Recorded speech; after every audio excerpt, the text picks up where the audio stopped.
basically, what do we use a mirror for? First is obviously to see the reflection. So where we are working with the visible spectrum of light, what you can see yourself. You can use it on the car as decoration, in the dance studio, yoga studio, just to see your posture and form.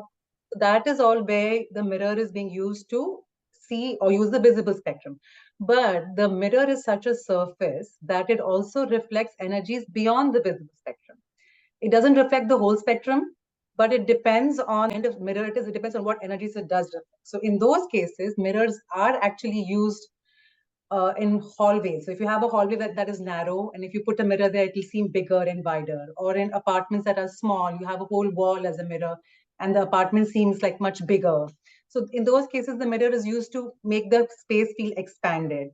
And then in things like feng shui and vastu, it's used to make corrections. Okay. So the mirror is actually reflecting more than the visible spectrum. So that means you have to be careful what the mirror is reflecting. If there is stuck or negative energy in the room, the mirror is going to reflect it and it's going to magnify it. Okay. So as an example, there's 3 kinds of mirrors. The flat one is obviously what we are all used to, and it makes it appear as if the object is that much on the opposite side. But there's 2 more kinds of mirrors. One is a convex mirror like this, which is like has a bulge outward, and you have a concave mirror which has an inward curve. Concave mirrors can, as you can see on the side here, if something is reflected in a concave mirror, it will actually take the dense energy and kind of receive it and absorb it in a way. So basically, it will focus the negative energy onto one focus point. So as long as you're not in the focus point, it will not reflect the negative energy into the room, but it will collect it and put it there. And finally, the convex mirror is like this. And this is kind of used in parking lots and in blind corners. You've probably seen that, where you have these convex mirrors. They take this energy and they spread it out. Now, these kind of mirrors can be very dangerous because it's taking the negative energy and it is filling the space more with it. So it's just good to be aware of these 3 kinds. And in feng shui, they actually have the bagua mirror in the concave and convex shape, depending on what you want to do with the energy. And if a person hangs a convex bagua mirror on their door, the negative energy gets spread out into the environment. So it is good for the house, but not so good for all the other houses around. So it's nice to be aware that a mirror is reflecting beyond the visible spectrum and including negative energy. Now when it comes to us looking in the mirror, this is how our auric field is supposed to be. It is supposed to be this beautiful egg-shaped oval and bright with all the rainbow colors inside. Most of us, our auric structure is like this. It's dense, the egg is broken, and it has a lot of negative stuck energies in there. If we are spending time in front of the mirror, perhaps like if there's one in your bedroom or in your office, you have one there, or in your living room behind your couch, you have a mirror. If you're continuously in front of the mirror is going to reflect all of these stuck energies in your auric field back to you. So it's like doubling the negative effect in your body. Another thing is if you have clutter or trash. So for example, if a mirror is positioned in such a place in the house where when you're looking in it, you can see the trash can or the sink or clutter. So the energetic effect of that gets magnified and fills the space. So it's important to see what the mirror is doing. And the last thing to be mindful of is when you have mirrors facing each other. So sometimes in, department stores where they have places where you want to go look at yourself, they have mirrors facing each other. That makes a very unstable and chaotic energy, okay? So I'm going to show you aura images of what the mirror does. And then I'm going to show you ways to kind of fix it. So first, I'll just show you my own aura image. The first thing is, this is me, my regular aura on this particular day. And there is active energy on my third center. So the third center is the seat of intuition, and it kind of helps you have insights. And basically, it's the seat of intuition, wisdom, and knowledge, and higher consciousness. I stood in front of the mirror for 5 minutes. Within that 5 minutes, it just shut off that center. Can you see that active energy over here, which is red? It's just disappeared. So immediately what the mirror does is it shuts off your intuition. So all of us have natural intuition. And that's why I think in India, they kind of tell you not to show kids mirror before the age of 6 months.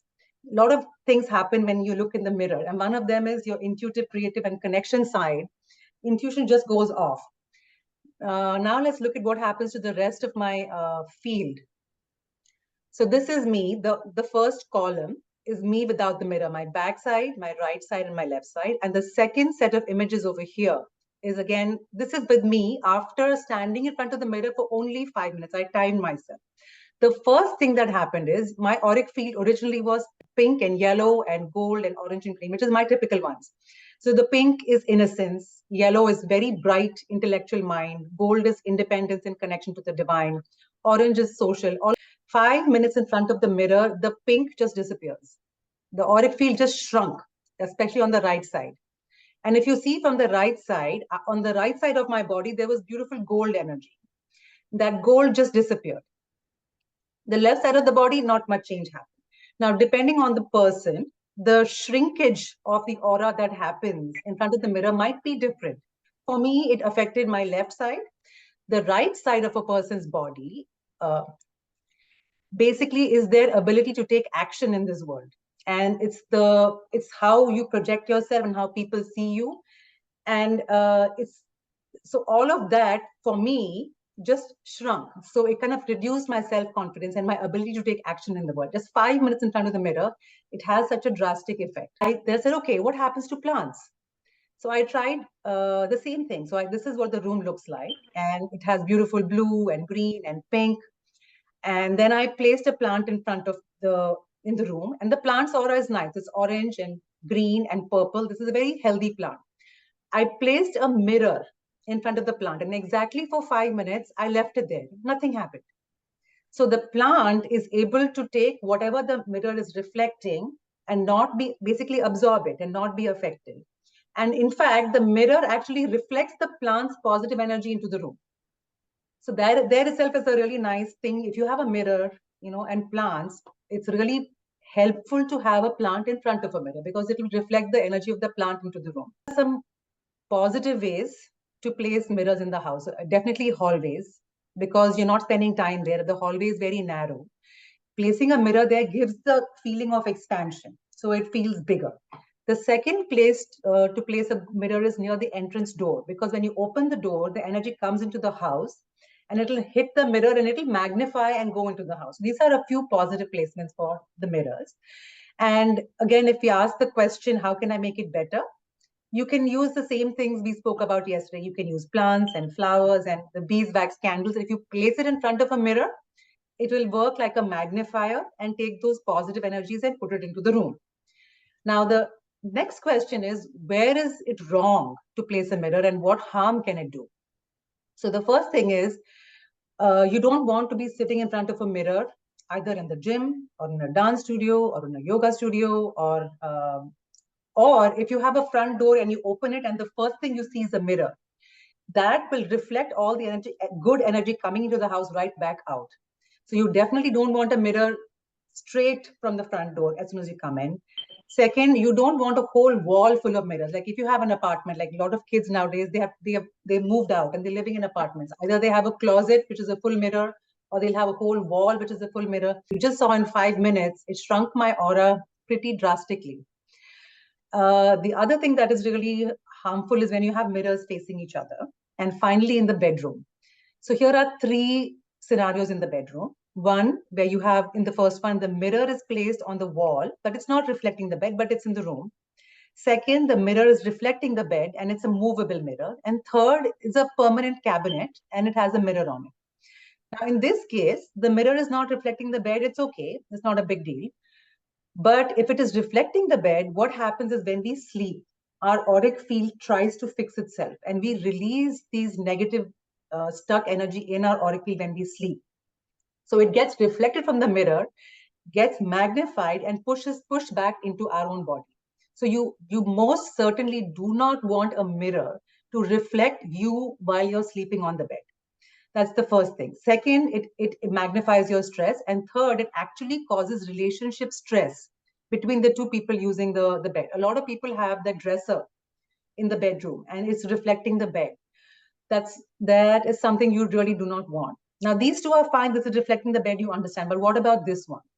If there's an argument in the room between the couple or something intense happens, that energy stays in the room. The mirror is going to magnify it and is going to hold it there and make the energy of the room not conducive to sleeping.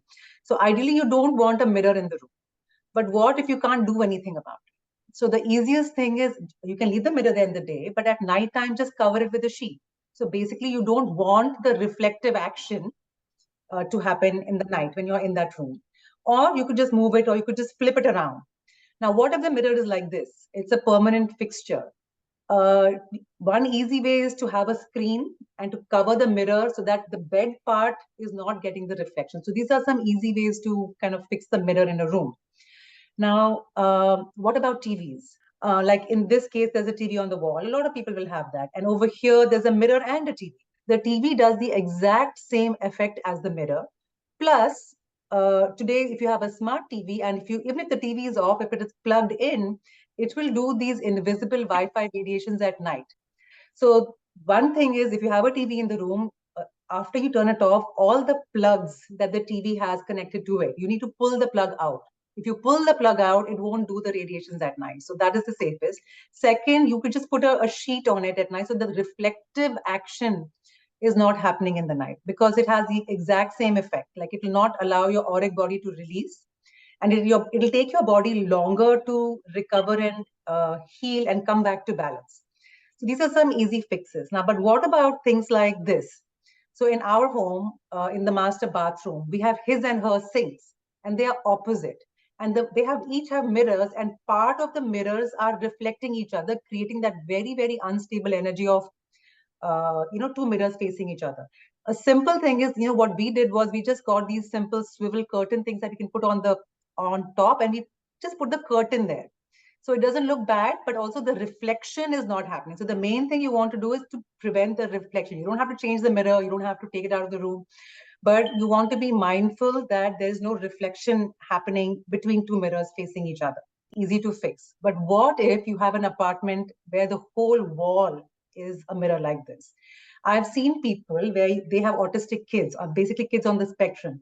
And when kids on the spectrum and in front of a mirror, like in a room like this, they really can't handle it. They lose it. They can't control themselves. So there itself, you can see it's affecting our energetic body. Those kids on the spectrum are much more sensitive than we are, but it affects the spectrum very strongly. And now, with modern architecture and modern styles, you have offices with whole mirrors like this on the back, or you have walls like this. So in places like this, for people, the stress levels get magnified, and you can't control this. This is in the office, or this is, in an apartment. What are you going to do? You can't take out the mirror. You can't even, maybe it's a rented apartment. In such a case, that I tried something. So Biogeometry creates a very small tool. It's like a simple L. This L, it uses the energy of the angle. I told you the language of the universal vibration spectrum is angles and ratios and proportions. So this is a 90-degree angle combined with the part of a circle shape, and the proportion of this side to this side is a very specific ratio. So I took a simple L and I put one at the bottom corner of the mirror, as you can see over here, and the second one on the top diagonal corner. And I'm like, okay, the 90-degree L is designed to balance the body's emotional, mental, and vital energy bodies. And it also actually removes electromagnetic fields and geopathic stresses. So I'm like, okay, if I'm going to put this on the mirror, and I'm going to see, I'm a student first. I want to know what it does. Does it even work? I did an experiment to see what it will do on my auric field. So first, as we saw, when there was no mirror, I had the active energy on the third center, which disappeared 5 minutes in front of the mirror. Now, from this state, I added the L and I kept standing in front of the mirror for 5 more minutes. In that 5 minutes, I want you to see that my auric field expanded, and the pink and the yellow got much stronger than what it was before I even started. Look at this first image. The pink is barely on the shoulders here, but it expanded my auric field so that that pink goes almost up to my forehead. The active energy in the brow center came back. So this is from the front. Did it make any changes on the sides?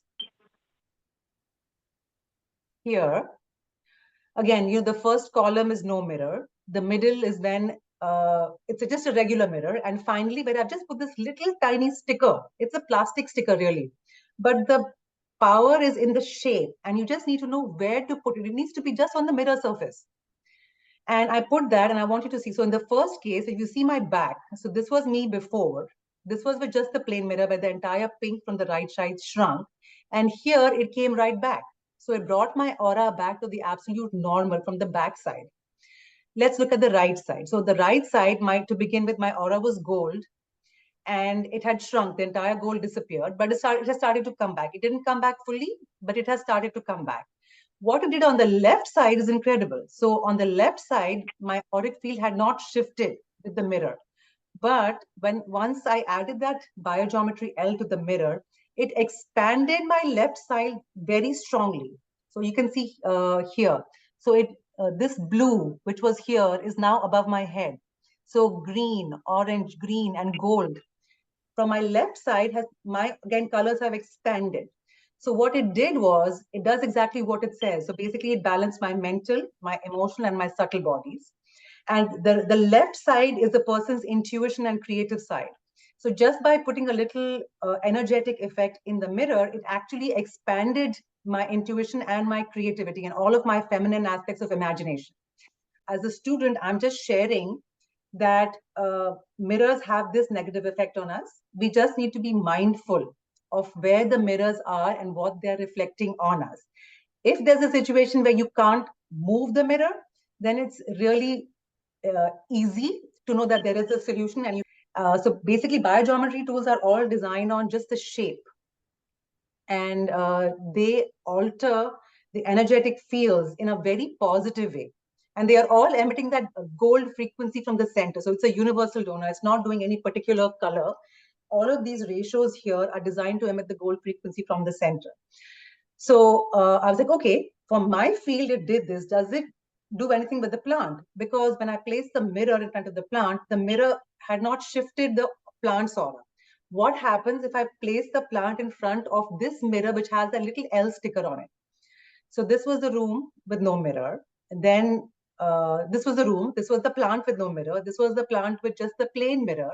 And when the plant was kept for exactly 5 minutes in front of this mirror with the L sticker, the plant's auric field increased. So it was interesting to see that the green and the orange over here, so the plant has green and orange, that expanded, the orange became so big, and a new energy, pink, came in. So pink is the energy of love and gratitude. I was like, wow. So it makes the plant healthier. And that I could have never imagined. I always thought mirrors are negative, as we learned in Vastu and Feng Shui, they're only to be used to shift energy. So this was an incredible discovery for me, that plants, their auric field increases when you have a mirror like that. So, and good place for using this is in a gym, or if you own a yoga studio or a dance studio, or if you're in an apartment that has a whole wall of mirrors. So many years ago, when I was working with a teacher, she was trying to teach me something about energy. And she told me, okay, she showed me two mirrors. She showed me a circle mirror and she showed me a square mirror. And she said, what do you see? I said, a circle mirror and a square mirror. She's like, no, look at it again and observe carefully what you're doing and tell me what you see. So I looked at the circle mirror. I looked at my reflection, and then I quickly went and said, oh, what a pretty border. And then when I went to the square mirror, I looked at the border, and then I went in and I'm looking at my face. So I told her that. So she's like, what does that mean? So then I realized, so she says that the shape of the circle has the energy of movement. So my eyes never saw my reflection and it didn't stay there. It saw it for a second, but my eyes stayed on the frame. They didn't stay on what was inside the frame. I didn't really see my own reflection. I just saw the frame and I kind of moved on. Compared to the square mirror, where I looked at the border, but I stayed in the center. So basically, she was trying to tell me that shapes have energy. So the energy of the circle is movement and shifting, and it has a spiraling action. Versus a square mirror has a very stabilizing, a square or a rectangle, they have a very stabilizing energy. So what that means is, what I'm trying to tell you, nowadays you have very fancy mirrors. A lot of people like to have circle mirrors like this, or like this, or like this, or like this. They are fine, but it's important to know the mirror is reflecting beyond the visible range, and it is actually reflecting a lot of the negative energies in the environment. If you have a mirror like this with circles, it's taking all of that information of the negative energies in the room, making it chaotic, spinning it, and kind of making this tornado effect with energies in the room. So if you have a mirror like this in your home, I want you to go and pay attention. Where is it? Is it close to the entrance? If it is near the entrance, you want to move it away, maybe to a hallway or to a small section where you don't spend too much time in that. If it's in your living room where you're spending, time with the family, on the energetic level, it is creating a lot of chaos on the emotional and mental subtle body levels of that person. So there's so many styles. Now, it really looks pretty, and I'm not denying that it doesn't look stylish and pretty, but at the entrance, if you do want to place a mirror, please just go for the regular, square or rectangle, because it's very stabilizing, very calming energy. Go and see where all the mirrors are in your house. Most of the time we put them and we forget them. Is there a mirror in the bedroom? Is there a mirror that is reflecting each other? Do you have a mirror like this where you're sitting in front of it for hours and hours and hours? That if it is disturbing your energetic field in any way, either you can put plants on it, or you can cover it, or consider moving it to a different place.